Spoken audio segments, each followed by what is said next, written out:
Hello friends, welcome back to our channel மாணவனாசிரியர். இன்றைக்கி இந்த வீடியோவில் எண்ணும் எழுத்தும் தொகுதறி மதிப்பீடு 2ஆம் பருவம் 2024-25க்கான ஒரு ஒரிஜினல் கொஷின் பேப்பர் தான் பார்க்க போகிறோம். சயின்ஸுக்கான ஒரு கொஷின் பேப்பர் தான் இது. ஸோ நேரம் 2 மணி நேரம் கொடுத்துருக்காங்க.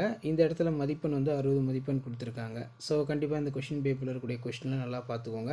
இதில் இருந்து கொஷின்ஸ் எல்லாம் உங்களுக்கு பார்த்தீங்கன்னா ரிப்பீட் ஆகலாம். முடிஞ்ச வரைக்கும் இந்த வீடியோ ஃப்ரெண்ட்ஸுக்கு ஃபார்வர்ட் பண்ணுங்கள்.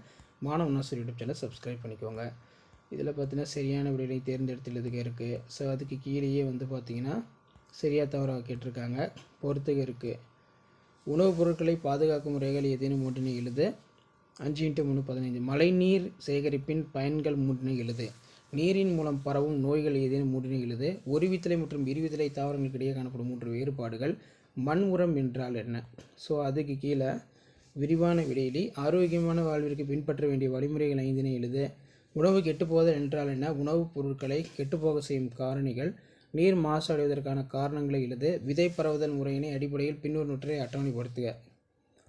ஸோ இந்த மாதிரி கொஷின் பார்த்தீங்கன்னா கேட்கலாம். சரிங்களா? ஸோ வீடியோ உங்களுக்கு இம்பார்ட்டன்ட் இருந்தால் உங்கள் ஃப்ரெண்ட்ஸுக்கு ஃபார்வர்ட் பண்ணுங்கள். மறக்காத மாணவனாசிரியர் யூடியூப் சேனல் சப்ஸ்கிரைப் பண்ணி கீழே இருக்கிற பெல் ஐக்கானை ப்ரெஸ் பண்ணி ஆன் பண்ணுவீங்க. அப்போ தான் நான் அப்லோட் பண்ணக்கூடிய கொஷின் பேப்பர்லாம் தொடர்ந்து உங்களுக்கு நோட்டிஃபிகேஷன் ஷோ ஆகும். இந்த பேட்டர்னை பேஸ் பண்ணி தான் கொஷின்ஸ் எல்லாமே பார்த்தீங்கன்னா 5th standard science second term test December 2024 எடுப்பாங்க. ஷேர் பண்ணுங்கள், சப்ஸ்கிரைப் பண்ணுங்கள். மாணவனாசிரியர் யூடியூப் சேனல். தேங்க்யூ.